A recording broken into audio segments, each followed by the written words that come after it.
On voulait savoir si c'était un garçon ou une fille. Le gynéco a pas pu nous le dire. On a été sur ChatGPT, on a envoyé l'échographie. Une requête GPT, c'est à peu près 10 à 20 fois plus de CO2 qu'une requête simple sur Google. Moi, j'utilise l'IA, vous n'allez pas être content, mais de manière incontrôlée. En Chine, il y a des mères porteuses qui sont des IA. Et donc, elles portent des vrais humains. L'école doit s'organiser pour tenir compte de l'arrivée de l'IA. J'ai vraiment l'impression que l'avancée technologique ne va pas avec la durabilité. Oui à l'IA, mais attention, soyez conscient quand même des impacts que ça a et donc c'est pas open bar. Quel est le pourcentage d'erreurs que fait ChatGPT? Moi, j'ai entendu que c'était entre 30 et 40% d'erreurs. Bonjour à tous et bienvenue dans ce nouveau Tech Show.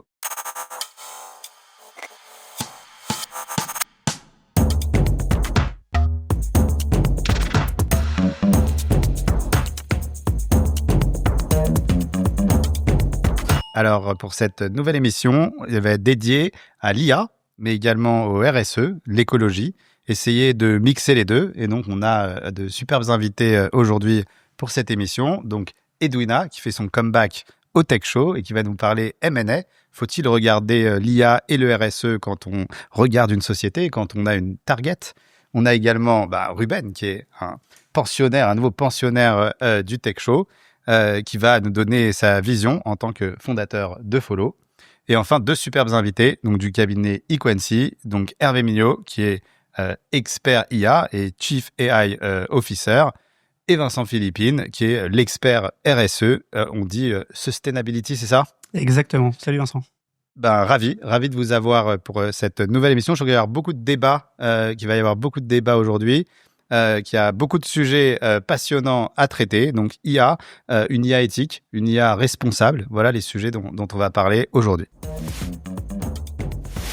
Aujourd'hui, moi, j'ai décidé d'être transparent, donc de vous dire la vérité.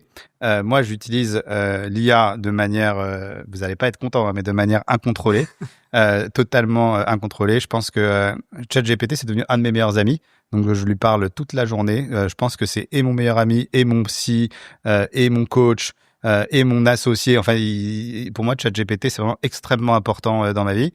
Maintenant, je me rends pas compte, et là, vous allez me le dire, de l'impact environnemental de cette utilisation accrue de ChatGPT. Donc, peut-être, Hervé, je sais que c'est un de tes grands sujets. Est-ce que c'est mal ce que je fais? Alors, mal, je ne sais pas, mais effectivement, on peut quand même se poser la question de est-ce que tous ces usages sont vraiment nécessaires? Connaissant l'impact environnemental de ce type de technologie, on pourra revenir un petit peu sur des chiffres pour donner des ordres de grandeur, parce que c'est très difficile des fois de se rendre compte, mais c'est clair qu'il y a probablement des usages dont probablement tu pourrais te passer, oui, ça peut-être. Justement, ouais, je pense que c'est important de parler KPI, de parler chiffres, parce que je sais que l'utilisation accrue de l'IA a un impact environnemental, mais comme j'arrive pas à l'évaluer, j'arrive pas à chiffrer, du coup, moi, je continue à utiliser de manière incontrôlée ces nouvelles technos. Donc, est-ce que tu peux nous donner, me dire à quel point c'est grave pour que je limite? L'IA, ça consomme un petit peu sur l'ensemble de la chaîne. Toi, tu l'utilises, c'est pas grand-chose à chaque fois que tu l'utilises, mais pour arriver à faire ce service comme ChatGPT, il a fallu des machines qui ont coûté très cher en énergie et en matière première pour les construire. Il a fallu ensuite les entraîner. Les entreprises qui font ces modèles, elles dépensent des milliards de dollars par mois en électricité. C'est quand même cet ordre de grandeur-là. Et après, effectivement, il y a énormément d'utilisateurs. Donc 400 millions d'utilisateurs uniques par mois sur ChatGPT. Donc ça fait vraiment une population qui, même si chaque petite requête ne consomme pas grand-chose, ça fait au total beaucoup de choses. Et alors sur un de nos outils qui permet justement de consommer dans sa vie un petit peu moins d'énergie fossile, qu'on appelle l'assistant de tonne, on affiche à chaque fois que tu fais une requête les mètres de train correspondants, pour te donner une idée un petit peu de tous les kilomètres que tu parcours. Oulala, je sens que moi, je fais un Paris-New York en train par jour. Peut-être, Paris-New York en train, c'est déjà un exploit, mais bon. Ouais, donc là, ça va être dur. Alors, Ruben, toi, quelle est ton utilisation de l'IA? Moi, l'IA, je l'utilise au quotidien aussi. C'est pas encore mon meilleur ami, mais en tout cas, ce qui est sûr, c'est que pour la petite demande, je vais pas me gêner de sortir mon téléphone et poser la question à ChatGPT. Pour le travail aussi, quand on a des recos, etc., c'est le syndrome de la page blanche. Pour éviter la page blanche et pour démarrer, je vais poser une question. En tout cas, ça va m'ouvrir ma créativité. Donc, c'est vrai que je l'utilise de manière journalière, donc tous les jours. Mais je rejoins Vincent sur le fait que je n'ai aucune idée de ce que ça représente en termes de baromètre écologique, si je puis dire, donc le comparer à des maîtres de train ou des vols en avion, c'est vrai que ça pourrait servir, ça c'est certain. Peut-être là-dessus, Ruben, si on veut se donner quelques ordres de grandeur chacun sur le sujet, comme le disait Hervé, en fait, le sujet de l'impact environnemental de l'IA, c'est l'IA générative, parce qu'il y a une adoption qui est énormissime en termes de volume. Et les chiffres qu'on a, alors c'est compliqué d'avoir des chiffres parce qu'il y a beaucoup d'omerta et peu de transparence sur le sujet, mais ce qu'on sait, c'est qu'en termes d'ordre de grandeur, une requête GPT, c'est à peu près 10 à 20 fois plus de CO2 qu'une requête simple sur Google. C'est ça un peu les ordres de grandeur. Alors déjà, peut-être que le premier enseignement, si je comprends bien ce que tu viens de dire, c'est que c'est préférable, c'est plus écologique de faire une recherche sur Google que de faire une recherche sur ChatGPT. Parce que parfois, sur une même recherche, on a les mêmes résultats sur Google et ChatGPT et pas forcément plus performant sur une recherche simple. Je cherche un restaurant, je peux très bien le regarder sur Google à la place. Donc là, ton premier conseil, donc c'est bien pour Google. Ton premier conseil, c'est on va faire monter d'aller sur Google, ouais. C'est Google ou tout autre moteur de recherche, évidemment. Non, en fait, l'idée, c'est effectivement de se dire, c'est quoi les usages pour lesquels une utilisation d'une IA générative est vraiment un plus, un gain de temps que je sais mesurer et qui justifie que je l'utilise, versus une utilisation assez lambda ou du quotidien que j'utilisais pas avant et pour autant t'allais au resto comme avant, partais en voyage comme avant, etc. C'est un peu ça le sujet. Et quand on regarde le sujet plus globalement, en termes d'ordre de grandeur, là encore, il y a eu des études sorties récemment, notamment de Mistral, qui est assez intéressante, qui a regardé un petit peu ce qu'a consommé en CO2 l'entraînement d'un de leurs modèles de langage qui s'appelle Mistral Large 2. Et on est sur des ordres de grandeur de l'ordre de 3000 tours de la Terre en avion pour la phase d'entraînement, en termes de CO2, ou 75 piscines olympiques en termes de consommation d'eau. Tu vois, donc on est sur quand même des volumes, des ordres de grandeur qui sont très importants au global et après à la maille de chacun des individus. Donc oui, on est tous dans la même situation, on est tous hyper addicts à cette technologie potentiellement, mais voilà, c'est un effort à tous de faire un petit peu de... Et Duna, quelle est ton utilisation de l'IA? Donc quand tu rachètes une société, est-ce que tu fais attention à l'impact environnemental lié à l'IA? Alors, il y a deux questions, effectivement. Mon usage, il est quotidien. Pareil, j'ai tendance à utiliser l'IA sans avoir cette sensibilité environnementale. Et aujourd'hui, j'ai même poussé l'usage de l'IA un peu plus loin, qui est un compagnon. Donc, par exemple, avant un rendez-vous, avant une visite quelconque, un appartement ou autre, je demande à l'IA à tous les points que je dois appréhender avant d'aller à un rendez-vous, ce qui me rend un peu plus intelligente. Donc, évidemment, après, il faut faire la part des choses. Mais du coup, j'ai poussé l'IA à un usage aussi d'améliorer sa pertinence et d'être plus productif. Mais c'est un usage quotidien. Et donc, merci pour les métriques. Ça me rend un peu plus sensible. Et après, effectivement, quand on regarde une société, aujourd'hui, les sujets de tant d'IA que de RSE sont hyper importants. Donc, on n'a pas encore eu, on va dire, la capacité de voir quel est l'impact de l'IA sur l'environnement et est-ce que le RSE qui est mené par la société peut peut-être contrebalancer l'impact environnemental. Ça sera peut-être un sujet qu'on devrait aborder dans les prochaines analyses de société. Alors, et de manière pratique, alors Hervé, est-ce que tu peux nous donner des conseils très pratiques pour améliorer notre façon d'utiliser l'IA pour moins porter atteinte à l'écologie? Typiquement, est-ce qu'il y a des prompts à utiliser? Est-ce que il faut utiliser ChatGPT qu'une fois par jour? Quels seraient tes recos aujourd'hui? Nous, on veut travailler ça au sein de notre groupe. Qu'est-ce qu'on doit faire? Alors, en fait, déjà, par rapport à vos remarques sur la page blanche, sur être plus intelligent avant le rendez-vous, etc., moi, je pense que c'est des usages légitimes. Il y a des situations où je considère que si un collaborateur n'a pas demandé à ChatGPT de bien revoir un sujet donné pour avoir vraiment tous les items à traiter, en quelque sorte, il risque de passer à côté de quelque chose et donc de baisser en grosso modo la qualité de son travail. Donc ça, ces usages-là, pour moi... Ces usages qui seraient autorisés pour toi? Moi, je trouve que c'est légitime de se faire aider. Des fois, on parle d'assistants ou de sparring partner, etc. Ça me semble assez légitime comme usage. C'est justement avoir cette espèce de second cerveau qui va nous aider à mieux travailler, à être plus efficace. Ça, c'est un point que je pense assez justifié. Par contre, effectivement, les reports de Google vers ChatGPT, ça c'est un problème. Tu évoquais le choix d'un restaurant. Donc nous, on a pu montrer à une chaîne hôtelière que quand tu demandes à ChatGPT de te trouver un hôtel près de quelque chose, bah, la réponse elle est pas de très bonne qualité. Il évalue pas bien la distance. Enfin, il va mal te conseiller. Donc il y a des usages qui sont où on croit que c'est mieux, mais ou équivalent. Mais en moins fait, bien de te c'est moins conseiller bien. que Google. Ce que tu veux dire. Ah oui, ça va être, il va moins bien te conseiller parce qu'il va pas bien prendre en compte la distance véritablement. Hein. Les mécaniques que Google a mis en place sur le moteur de recherche sont assez sophistiquées sur ce genre de choses. Et donc, en fait, on croit que c'est intelligent et que c'est mieux, mais il y a beaucoup d'usages où c'est pas du tout évident que tu as un intérêt à le faire. Donc là, l'arbitrage, pour moi, en tant que personne, c'est vraiment est-ce que j'ai un bénéfice effectif à utiliser ChatGPT par rapport à Google. Voilà. Après, effectivement, les usages personnels versus les usages pro, bon, j'ai la chance de l'utiliser essentiellement pour des besoins professionnels. Donc, peut-être que ça me déculpabilise un petit peu et j'ai pas tellement d'usage personnel. Donc, peut-être aussi, voilà, choisir Ne pas le réserver. l'utiliser personnellement, ça c'est un de tes conseils? Bah là, ça va être compliqué. Hein. Je pense que j'ai l'impression qu'il y en a. Moi, personnellement, je sais pas, ça me tente pas spécialement, mais bon, à l'évidence, à l'évidence, il y en a d'autres qui ont trouvé un intérêt. Après, au niveau de l'entreprise, c'est vrai qu'il y a pas mal de choses à faire. Nous, par exemple, sur l'outil qui permet, qui est un équivalent de ChatGPT et qu'on propose aux collaborateurs, tu as une mécanique de crédit qui est affichée. Et quand tu travailles avec l'outil, petit à petit, tu vois tes crédits baisser. Et quand tu n'as plus de crédit, tu peux plus l'utiliser. Et c'est combien Voilà. un crédit? Un crédit, alors un crédit, ça te permet de faire quand même beaucoup de choses. Hein. T'en as actuellement, on en a 5000. Y a personne n'arrive à les épuiser dans un mois donné, mais à peu près, on va dire que 1000 crédits, c'est à peu près l'équivalent d'1 € de consommation. Je fais pas la conversion parce que ça dépend après des modèles que tu vas utiliser, mais ça permet de sensibiliser les gens. Ok, donc première reco, utiliser les crédits. Voilà. Est-ce qu'il y a des prompts qui consomment moins ou plus que d'autres? Alors en général, plus tu vas avoir des prompts longs, plus tu vas faire tourner la machine. D'accord. Alors après, c'est difficile, tu vas pas te mettre à enlever des éléments dont tu as besoin dans ta question, mais oui, d'une façon générale, on disait dans le temps les formules de politesse, etc., etc.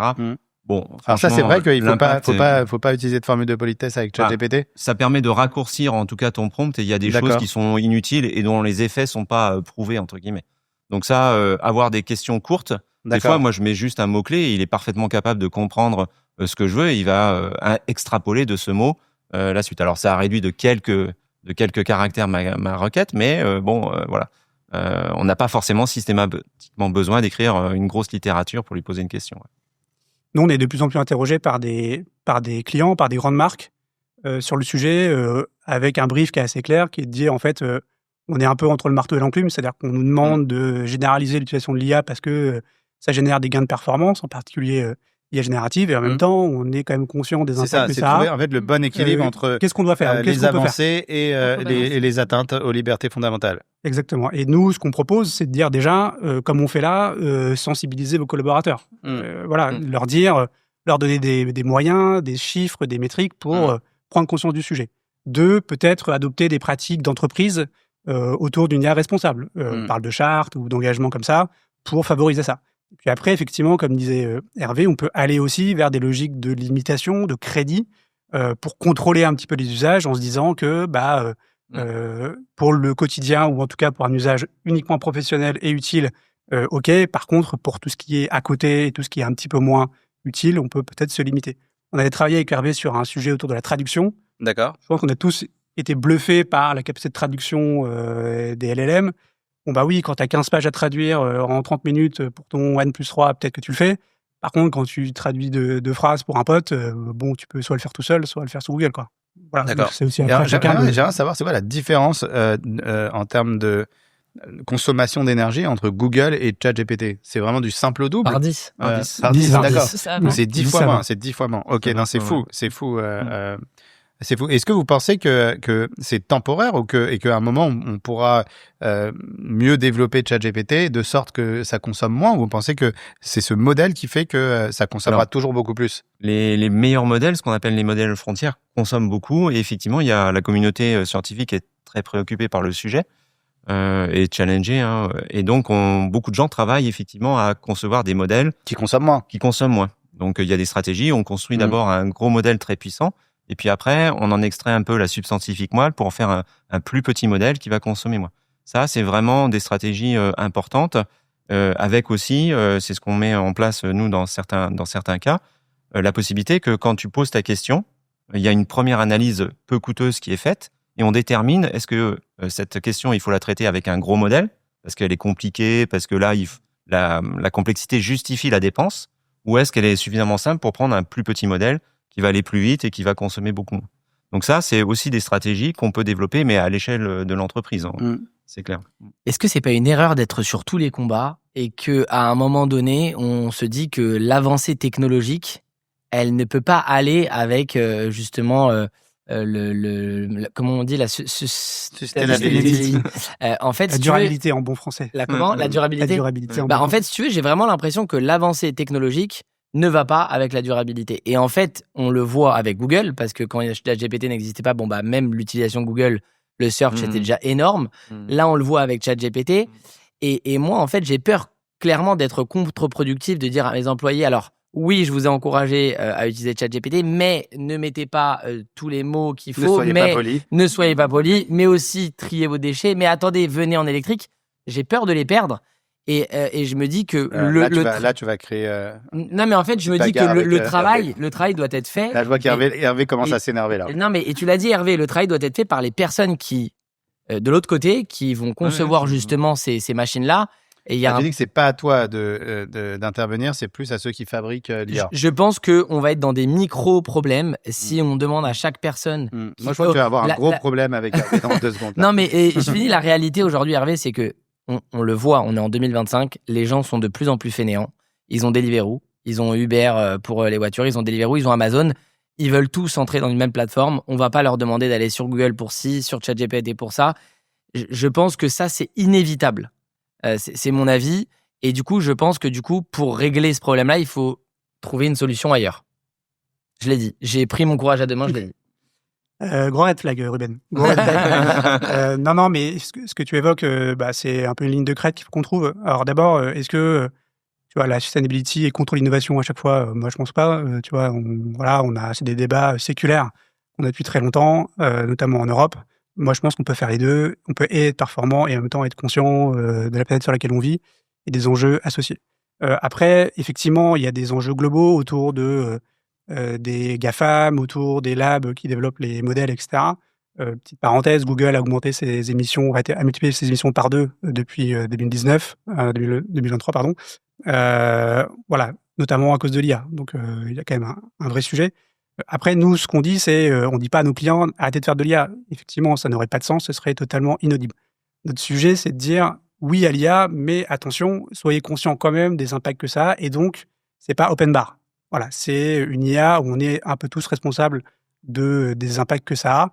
Et moi, je pense qu'il y a une voie à trouver, et je pense que c'est aussi celle que Vincent pousse dans le groupe, d'une initiation de l'IA, oui, mais en étant conscient de ses une IA impacts. Éthique, une IA responsable. Et du coup, en étant attentif à ce qu'on fait avec. Edwina, quand tu rachètes une société, est-ce que tu regardes la feuille de route RSE de la société et quel impact ça a sur sa valorisation?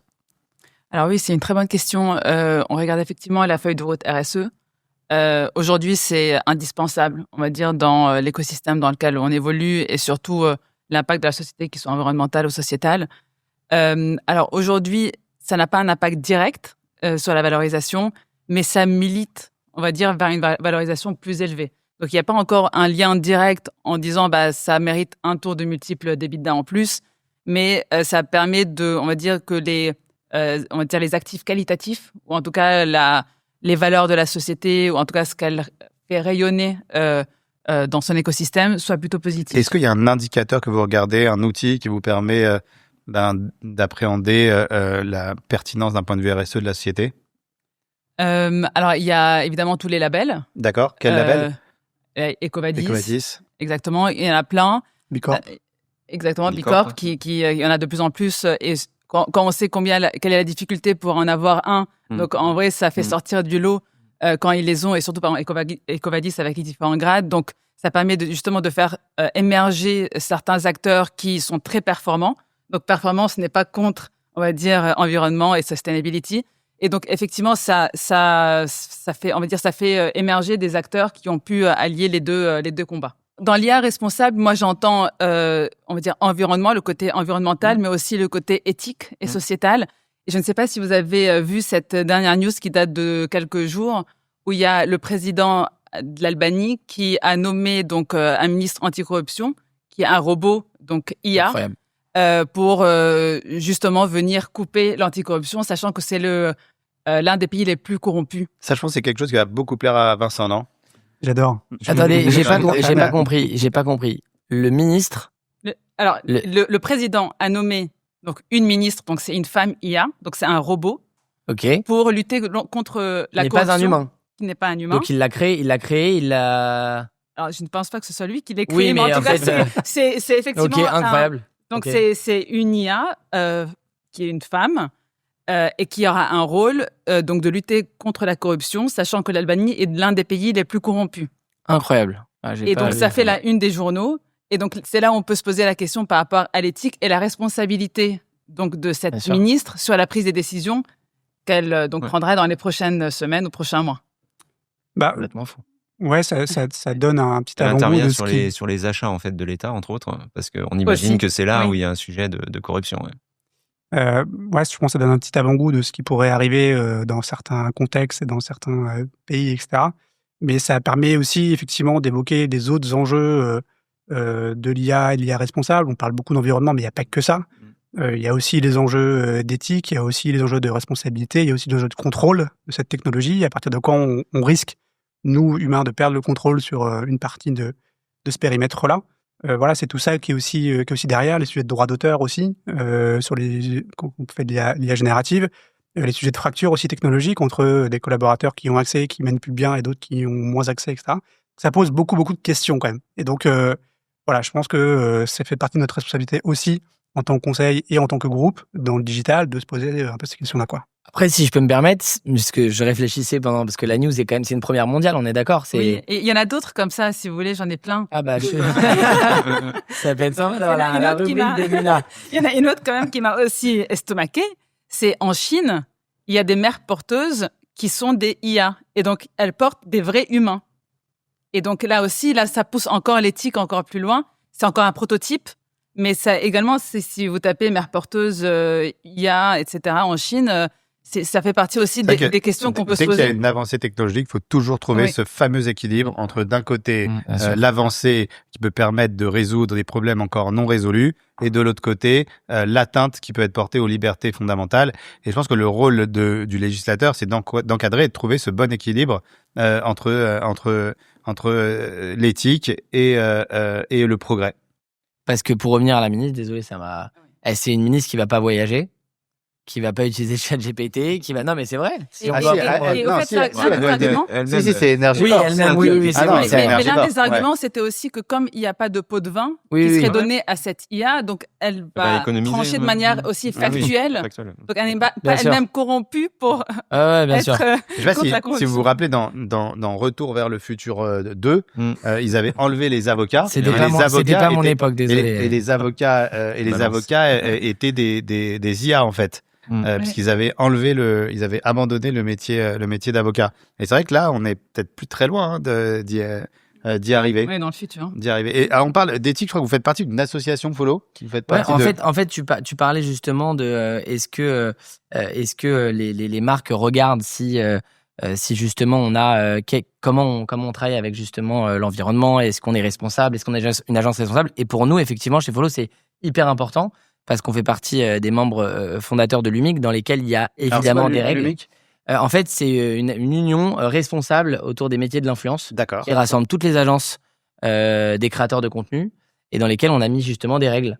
Parce que, en fait, c'était un peu la jungle, on peut le dire. Il y a 5 ans, 10 ans, s'il n'y avait aucune règle, aucune éthique, on pouvait faire ce qu'on voulait, on pouvait dire ce qu'on voulait. Il n'y avait aucune transparence avec l'audience. Et aujourd'hui, c'est plus le cas. C'est beaucoup plus encadré, et c'est vrai qu'aujourd'hui quand on bosse avec des groupes comme L'Oréal, Samsung, Apple ou autres, le fait d'être membre fondateur de l'UMIC, ça nous aide énormément. Le fait de dire qu'on est une agence responsable et que on a mis en place des règles, que ça soit en interne ou même avec l'externe, ça joue beaucoup. Du coup, Ruben, Follow, donc qui est, on va dire, un modèle aujourd'hui des réseaux sociaux. Est-ce que vous serez amené à accepter, par exemple, des influenceurs IA, donc des avatars, pardon. Des avatars, je sais pas. Des avatars, peut-être. Est-ce que déjà vous avez des créateurs de contenu virtuel déjà Non, alors pas encore. C'est une bonne question parce que, alors, sur le côté, on en avait déjà parlé, mais sur le côté authenticité, moi j'ai un frein là-dessus. J'ai l'impression que l'engagement est quand même moindre. De toute façon, on a déjà fait des tests, on a des résultats aujourd'hui, on a des KPI qui montrent que les créateurs virtuels engagent moins que les créateurs humains, les vrais créateurs.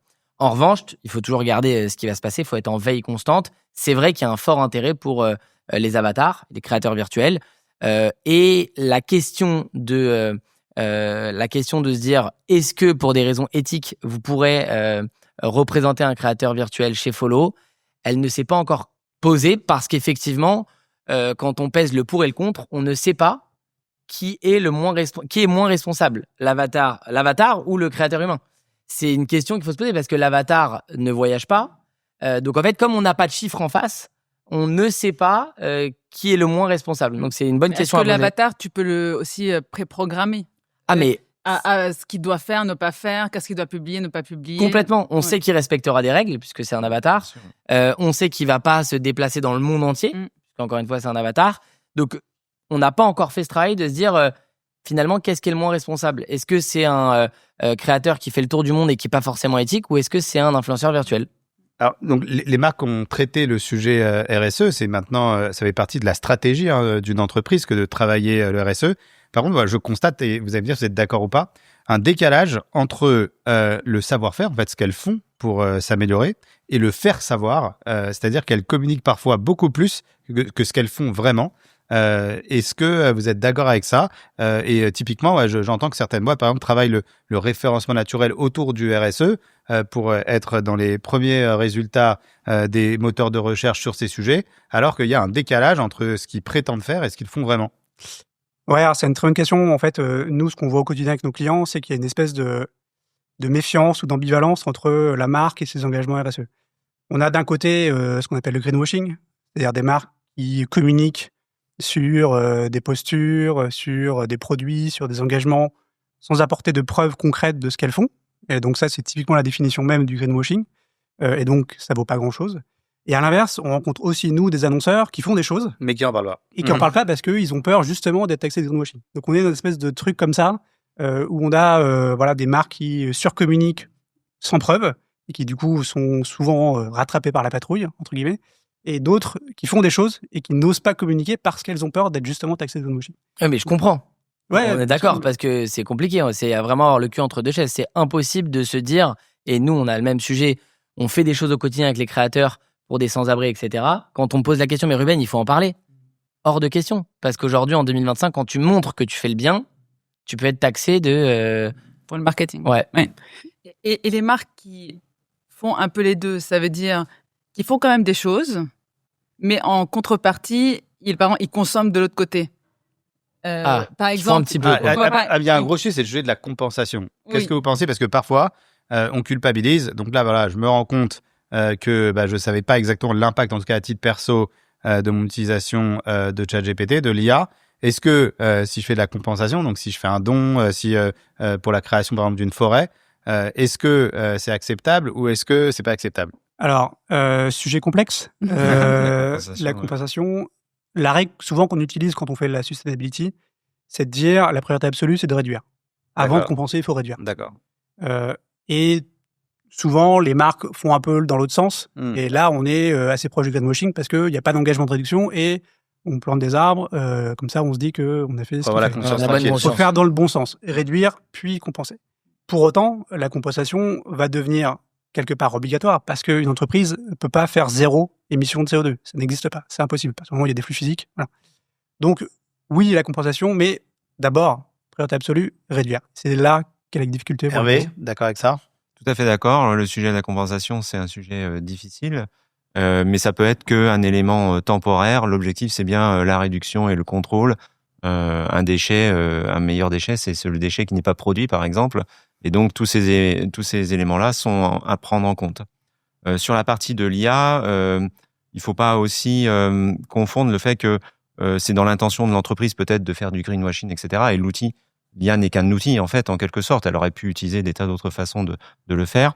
Et donc, l'IA n'est pas spécifiquement liée à une activité de greenwashing. C'est par contre un outil qui peut être utilisé pour créer des contenus, etc.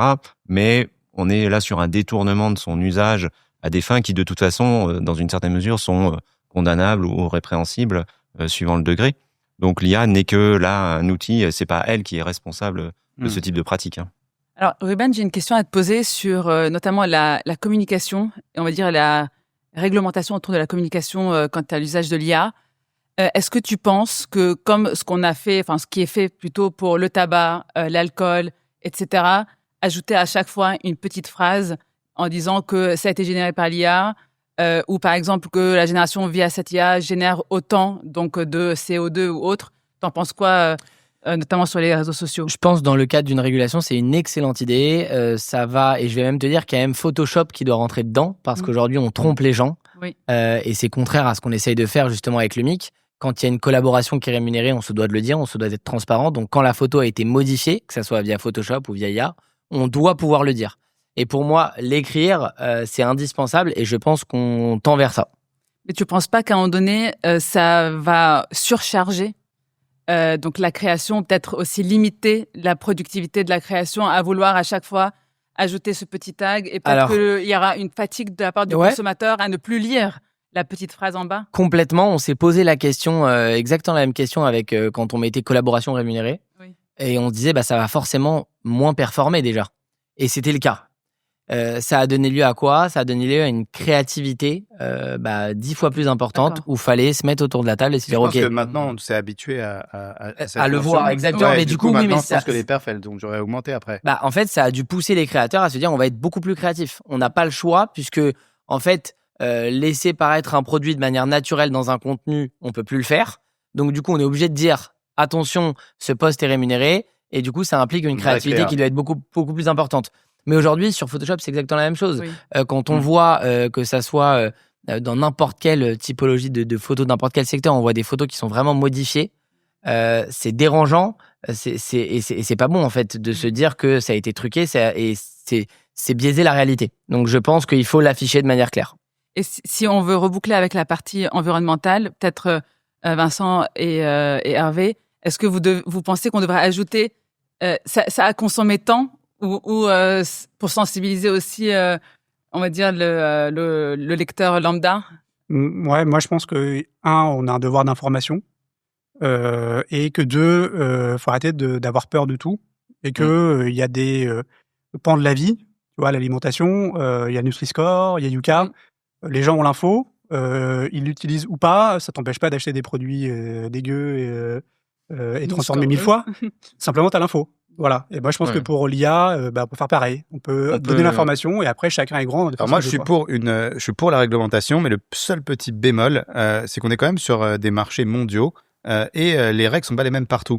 Et donc, le problème qu'on a en Europe et souvent en France, c'est qu'on va énormément réglementer, et on va être un peu moins du coup compétitif sur un marché mondial, parce que aux États-Unis, en Chine, ils ont aucune, voire moins de contraintes. Alors, la situation est pas si simple que ça, parce que par exemple en Chine, de toute façon, l'État régule beaucoup les usages de l'IA, et voilà, ils ont peur aussi, entre guillemets. Enfin, je sais pas s'ils ont peur, mais ils se méfient beaucoup de tout ce qui va être fake news et génération. Donc, de toute manière, je pense que en Chine, c'est pas évident qu'ils soient moins régulateurs que nous sur ces sujets-là. Et puis aux États-Unis, tu as des grands comme Google qui commencent à avoir des approches où, par exemple, ils vont insérer dans les images que tu génères avec leurs outils des signatures que tu ne vois pas, mais qui sont lisibles par ton application, par exemple. Donc moi, je peux vous proposer un scénario où quand vous ouvrez votre Instagram, par exemple, on va prendre ça, et que vous avez une vidéo qui a été générée par IA, il y a un petit logo qui soit affiché automatiquement sans qu'il y ait forcément besoin de l'éditer, et qu'éventuellement, on clique dessus et on a un Nutri-Score environnemental de l'IA. Enfin, il y a des tas de solutions techniques qui existent. Donc, je pense que effectivement, oui, l'Europe a déjà essayé de définir un petit peu des usages qu'on interdit. Voilà, les usages que interdit l'Europe, c'est la reconnaissance faciale dans l'espace public. Je pense qu'on est à peu près tous d'accord que c'est pas terrible comme application. Et puis, donc oui, l'Europe régule, mais c'est pas tout à fait vrai que les grands acteurs sont un peu conscients quand même du fait que si on va trop loin avec leur techno, ils vont prendre un retour de bâton et ils commencent un petit peu à essayer d'anticiper ces sujets-là. Je veux pas être trop angélique sur le sujet, mais quand même, c'est pas si évident que ça. Est-ce qu'on parle du coup de filigrane invisible? Tout à fait, ouais, c'est ça. Ouais. D'accord. Ouais, ils ont différentes technologies, mais on peut marquer, on peut même marquer des textes. Il y a des travaux de recherche sur le fait qu'en changeant légèrement les probabilités des mots, etc., on peut savoir si le texte a été généré par un modèle ou pas. Et c'est accessible à tout le monde. Il n'a pas besoin d'une technologie particulière. Non. Alors voilà. Par contre, effectivement, il y a une forme il faut un accord un peu mondial pour dire tous les producteurs de modèles acceptent de mettre ce type de dispositif dans leur modèle. S'il y en a qui ne le font pas, c'est sûr qu'ils passent entre les mailles. Mais il y a des tas de marchés dangereux comme le marché des armes qui ont été régulés, etc. Bon, il y a peut-être un moment où on va arriver à une convergence. À la fois les États pressés par éviter qu'il y ait trop de fake quelque chose, et derrière des sociétés qui veulent effectivement éviter des retours de bâton de la société. Donc bon, je suis peut-être un petit peu optimiste, mais je pense qu'on peut arriver à une régulation sans casser le modèle économique. Mais du coup, c'est aux plateformes de gérer ça? C'est-à-dire que c'est à Instagram, à TikTok Ça pourrait être aux plateformes d'afficher ce message, mais c'est les outils comme Photoshop, tu as évoqué, ou comme les outils de Google qui font de la génération de vidéos et d'images, qui, eux, inséreraient ce filigrane. Alors, l'IA, c'est le présent, mais l'IA, c'est aussi l'avenir. Et alors, concernant nos enfants, concernant les futures générations, comment on doit leur inculquer l'IA? Est-ce qu'on doit leur apprendre à l'école? Est-ce qu'il y a un âge en dessous duquel il ne faut pas leur parler d'IA? Je pense qu'ils vont être amenés à vivre de plus en plus avec des outils IA. Donc, comment modifier l'enseignement pour l'adapter au monde qui nous attend? Je pense qu'effectivement, c'est une très bonne question. De toute façon, l'IA va changer profondément la façon d'apprendre. Je le vois, moi, dans les cours que je peux donner, les étudiants vont utiliser des outils d'IA, donc je peux pas faire comme si ils n'allaient pas l'utiliser. Donc, ça va modifier profondément la façon d'enseigner, la façon d'apprendre. Et donc, je pense que c'est un peu indispensable, effectivement, de les éduquer sur le sujet. Ce qui est inquiétant, peut-être, là, sur ce point-là, c'est comment ils font l'acquisition des compétences de base, ou est-ce qu'ils vont tout de suite se ruer sur l'IA, et donc qu'on va avoir des problèmes d'acquisition de compétences indispensables. Ça, je pense que ça, c'est des vrais enjeux, et donc l'école doit s'organiser pour tenir compte de l'arrivée de l'IA et intégrer ça dans la façon dont les enfants sont amenés à être sensibilisés sur ces sujets-là, oui. Et est-ce que vous pensez que l'école est adaptée, ou est-ce qu'on est en retard? Est-ce qu'il y a un décalage entre les avancées technologiques et le futur qui nous attend? Est-ce qu'on apprend aujourd'hui à nos enfants à l'école? Je pense que c'est un sujet sur lequel on a encore peu de recul. C'est une technologie qui est quand même assez neuve, qu'on parle de 3 à 4 ans. L'adoption est massive et ultra rapide, mais ça reste une technologie assez neuve, donc le recul dans l'éducation est somme toute limité. Moi, je suis assez concerné par le sujet, parce que j'ai 3 enfants en bas âge, de 9, 7 et 5 ans, comme toi, Vincent, je crois. Donc, effectivement, le sujet de l'IA, c'est une préoccupation pour tous les parents, je pense. Moi, je n'ai pas de formule magique. Par contre, ce que je sais, c'est que avant un certain âge, peut-être 10, 11 ans, je les préserve totalement de l'IA. Et après, c'est plutôt d'accompagner leur apprentissage pour que l'IA soit un outil de découverte, mais pas un outil de remplacement. Ils doivent apprendre par eux-mêmes, ils doivent faire par eux-mêmes avant d'utiliser l'IA. Après, dans l'éducation, je pense que ça démarre. À l'école, ça démarre. Et donc, on tâtonne, je pense. Voilà. Mais déjà, moi, je suis d'accord avec toi. Déjà, à la vitesse à laquelle va le changement, vs la vitesse à laquelle l'éducation nationale, en l'occurrence, opère leur changement, il y a un problème. Le changement va beaucoup plus vite que si demain on doit. Il y a un décalage entre les programmes scolaires et les avancées. Énorme décalage, et j'englobe même l'utilisation des réseaux sociaux. Parce que l'IA, effectivement, il n'y a pas assez de recul. Pour le coup, les réseaux sociaux, on en a. Et je trouve qu'on est encore à la bourre. C'est-à-dire de savoir comment utiliser les réseaux sociaux, il faut l'apprendre dès le plus jeune âge. Et éviter, savoir comment faire face à du harcèlement sur les réseaux sociaux. C'est un tas de sujets qui, pour moi, il faut qu'on apprenne à l'école. Et je trouve que l'école est à la bourre sur ces sujets-là. Alors, moi, je suis entré à la fac dans les années 2000. Donc, du coup, j'avais stylo et feuille. Et c'est comme ça que je prenais en note mes cours. Et là, j'ai vu, il y a pas mal de TikTokers qui font des démos où ils mettent un outil d'IA en amphi à la fac l'outil d'IA, il va donc enregistrer tout ce que dit le prof et donc l'écrire. Ensuite, ils appuient sur un bouton, bien sûr, pour demander un résumé. Donc, ça leur fait les fiches. Et après, ils mettent une autre app qui va leur faire des quiz. Ce qui veut dire que ils écoutent le cours, l'IA leur fait un résumé et ensuite on leur fait des quiz pour apprendre. Et du coup, ça va beaucoup plus vite que nous, à l'époque, où on devait faire notre petite fiche c'est 1 heure par fiche à rédiger. Et après, les quiz, c'était entre copains, on se posait des questions. Et donc, ça peut vraiment... c'est vrai qu'on regarde toujours les effets négatifs, mais il y a aussi des effets très positifs. Avec une techno comme ça et en utilisant bien ces outils, les étudiants vont être plus performants. Je pense qu'il y a des tas de façon dont l'IA va transformer l'enseignement. Tu disais que l'école était peut-être un peu en retard ou l'enseignement, mais il faut voir qu'il y a que 2 ans qu'on a un peu à disposition de ce type d'outils. Et donc, il faut laisser aussi le temps d'ingurgiter et de régurgiter tout ça. C'est clair que ces usages, comme tu évoques, c'est vraiment des usages plutôt positifs. Moi, je vois que, par exemple, je donne des cours autour de la programmation. Je peux pas faire comme si l'IA n'était pas arrivée parce que c'est tellement facile pour eux d'aller dans ChatGPT et demander à écrire le code. Pourtant, il faut quand même qu'ils arrivent à comprendre ce qu'il a fait parce que c'est pas encore parfait. Il faut le faire évoluer. Donc, je pense qu'il faut arriver à découvrir ce mode de fonctionnement que tu évoquais pour arriver à faire de l'IA une aide, entre guillemets, à l'apprentissage. Ça, c'est une évidence. Après, ça pose quand même aussi d'autres questions. C'est si le devoir qu'on te rend, c'est un devoir qui a été fait essentiellement par ChatGPT, comment tu évalues l'élève ou l'étudiant. Moi, j'ai pas spécialement envie de noter ChatGPT, quoi. Ce que je veux savoir, justement, c'est est-ce qu'il y a un outil pour les profs pour vérifier si une copie a été faite par ChatGPT ou a été faite par un humain? Parce que ça, parfois, il y a vraiment un étudiant qui a vraiment fait le devoir et il est tellement bien que le prof lui dit « Ah non, je suis sûr que c'est ChatGPT qui l'a fait ». Comment, en cas de contestation, comment on peut démontrer que c'est un humain ou c'est ChatGPT? Alors, il y a des outils pour faire ça. ChatGPT, non ? Certaines universités s'équipent de détecteurs de texte. D'accord. La fiabilité est un petit peu questionnée. Donc, oui, il y a eu des histoires d'élèves retoqués en leur disant vous avez utilisé ChatGPT. Mais en fait, on a pu démontrer que c'était pas le cas. Donc, les outils sont pas fiables. D'accord. Donc, moi, je serais prudent sur ces aspects-là parce que ça peut être embêtant. Enfin, ça peut avoir des conséquences assez lourdes pour l'étudiant. Et je pense que c'est une charte d'usage plutôt qu'il faut discuter avec les étudiants, leur dire quand est-ce que c'est autorisé, quand est-ce que c'est pas autorisé. Tu disais que l'enseignement était un peu en retard. On commence à voir dans les universités des chartes d'usage qui arrivent et qui fixent un petit peu les règles.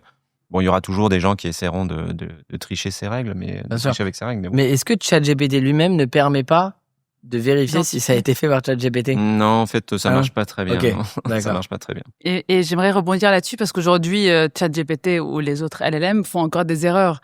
Et donc, si que ce soit l'étudiant ou en tout cas le professionnel n'a pas déjà fait par lui-même pour pouvoir identifier l'erreur, on risque aussi d'avoir des générations futures qui n'ont pas fait par eux-mêmes et qui ne peuvent pas avoir du recul. Des fois, je donne des devoirs et je leur dis j'ai déjà regardé ce qu'allait dire ChatGPT, donc ne me servez pas. Exactement. Moi, j'ai déjà fait un usage où j'avais demandé à ChatGPT de faire un calcul sur un sujet de cap table, d'actionnariat. Comme je connais les petites erreurs faciles, on va dire, il est tombé dans on va dire, le panneau et j'ai dû rectifier. Mais si quelqu'un d'autre n'avait pas fait par lui-même, tomber dans l'erreur, il n'aurait pas pu identifier l'erreur. Et justement, il y a un mythe autour de ça. Quel est le pourcentage d'erreurs que fait ChatGPT? Moi, j'ai entendu que c'était entre 30 et 40% d'erreurs. Est-ce que c'est ça le bon chiffre ou pas? Ça dépend des sujets, non? Ouais, peut-être. Aux échecs, sur les calculs, il n'est pas très bon. Il y a des sujets où il n'est pas très bon. Après, il existe peut-être, vous le savez, un leaderboard. Donc, c'est des tests qu'on fait passer aux outils. Et on vérifie si le modèle ChatGPT est capable de passer ces tests. Là, sur beaucoup de tests, on est plutôt sur des chiffres de l'ordre de 80% et plus. Donc, par rapport à ces tests-là, on peut dire que c'est aux alentours de 20%. Mais comme les modèles progressent, on fait des tests de plus en plus durs, donc ils rebaissent. Enfin c'est pas évident de mesurer en fait ce taux d'erreur. Et tu penses qu'on pourra arriver aux 100% prochainement? Il y a des tests qui sont plus utilisables parce que les modèles arrivent à les passer à 100%. Donc, on rajoute des complexités sur les tests de maths, sur les tests de sciences, etc. pour aider en fait les entreprises à améliorer leur modèle parce que sinon, ils plafonnent. Ou même aujourd'hui, alors je ne sais plus si c'est toujours le cas, mais ChatGPT a été amené à créer des textes de loi, par exemple. Donc, il prend l'initiative de créer de nouveaux textes. Ah oui. Mais ça, c'est une avocate qui me l'a raconté. Si elle-même n'a pas été dans le code civil pour vérifier l'article XY, elle aurait pu justement aussi tomber dans le panneau. Ouais. Donc, il faut justement faire hyper attention à avoir un expert en face de ChatGPT pour s'assurer que... Il y a eu un cas aux États-Unis où un avocat a fait une plaidoirie et le juge s'est aperçu qu'il citait des cas qui n'existaient pas. Ça doit converger sur... Bon, et pour terminer, je voudrais que chacun me donne une énorme anecdote sur ce que vous avez pu demander à ChatGPT de plus fou. Donc, alors je vais commencer. Moi, ce que j'ai demandé de plus fou à ChatGPT, c'est j'étais chez un médecin, un radiologue pour faire un test, voilà, pour vérifier un truc, voilà, que je fais tous les ans. Donc je fais radio des poumons et ils me font attendre une demi-heure. Enfin, ils me donnent la radio et ils me font attendre une demi-heure pour le compte rendu, pour analyser le compte rendu. Et donc là, je m'ennuyais. Donc j'ai pris une photo, je l'ai mis sur ChatGPT, donc de la radio, et j'ai demandé analyse-moi ce que dit cette radio. Et en fait, donc il me fait tout un compte rendu et tout. Et après, un quart d'heure après, le médecin me reçoit et il me dit exactement la même chose. Donc du coup, j'avais l'info avant. Voilà ma petite utilisation originale de ChatGPT. À toi, Ruben, t'as eu le temps de réfléchir. Ouais, j'ai eu le temps de réfléchir, surtout que c'était récemment. En fait, ma femme est enceinte, 3e mois, on va chez le gynéco. On voulait savoir si c'était un garçon ou une fille. Le gynéco a pas pu nous le dire.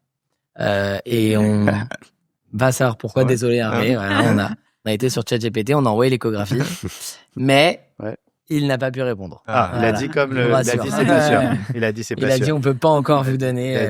Il a validé. Voilà. Alors Hervé. Alors je sais pas si c'est dingue, mais à l'entrée, à l'accueil de notre bureau, les gens mettent régulièrement une petite devinette. Et puis si on trouve la devinette, on a des bonbons. Ah, ça rigole beaucoup chez Conti. Ça déconne. Hein, wow, et donc je lui fais résoudre la devinette. Je prends la photo, il lit la devinette et il répond. Et je dois dire que depuis 2 ans et demi maintenant que ça se développe, au tout début il avait du mal. T'as plus de bonbons là. Et maintenant il y arrive quasiment systématiquement. Et que ce soit des jeux de mots, que ce soit des connaissances, etc. Et donc on voit bien que les modèles ont progressé au fil du temps. Au début c'était difficile, hein, il en ratait pas mal. Maintenant systématiquement il va arriver à trouver la solution presque. Vincent. Moi, forcément, j'essaie de me limiter dans mes usages, donc je fais rien de foufou par conception. Non, mais il y a des trucs forcément qui sont bluffants. Organiser des voyages. Moi, j'ai créé des histoires pour mes enfants avec leurs prénoms, des chevaliers, des machins, des trucs pour avoir des histoires originales. Voilà, c'est des trucs qui sont assez cool. Très bonne idée, je note. C'est pas mal. Tu m'as influencé, Vincent. Et Eduna, on a hâte de voir. Eduna. Alors ça recoupe le côté médical, mais c'est plutôt sur une prise de sang. D'accord. Donc dans ce cas-là, c'est le cas de mon mari. Au fait, on n'arrivait pas, enfin en tout cas les médecins, tous les spécialistes n'arrivaient pas à détecter, on va dire, un sujet dans une prise de sang. On a envoyé sur ChatGPT. Il a fait plein d'hypothèses, genre toutes hyper cohérentes, en donnant aussi toutes les spécificités sportives, etc., etc. Il a été voir un médecin parce que ChatGPT lui a listé les 4-5 questions à poser au médecin, et ils ont découvert le truc. Incroyable. Parce qu'il a mis un peu le doigt, ou en tout cas mis des hypothèses. Sur une... Exactement. Incroyable. En tout cas, ChatGPT a aidé le médecin, en l'occurrence, mais sans le savoir, que c'était une analyse précise. J'étais dubitatif, moi, sur ces usages, parce que c'est quand même assez impliquant, quoi. On ne va pas avoir de faux diagnostics ou des choses comme ça, mais même les professionnels, j'ai rencontré un urgentiste qui me dit je l'utilise parce que ça m'aide à aller plus vite. Après, j'accepte pas forcément systématiquement son analyse, mais en tout cas, ça donne un petit avis, ça permet d'explorer une piste qui aurait été peut-être écartée. Alors, comment voyez-vous l'IA d'ici 10, 15, 20 ans? Petite session prospective. Peut-être, Ruben, ta vision? Alors, je pense que les films qu'on voit aujourd'hui disent vrai.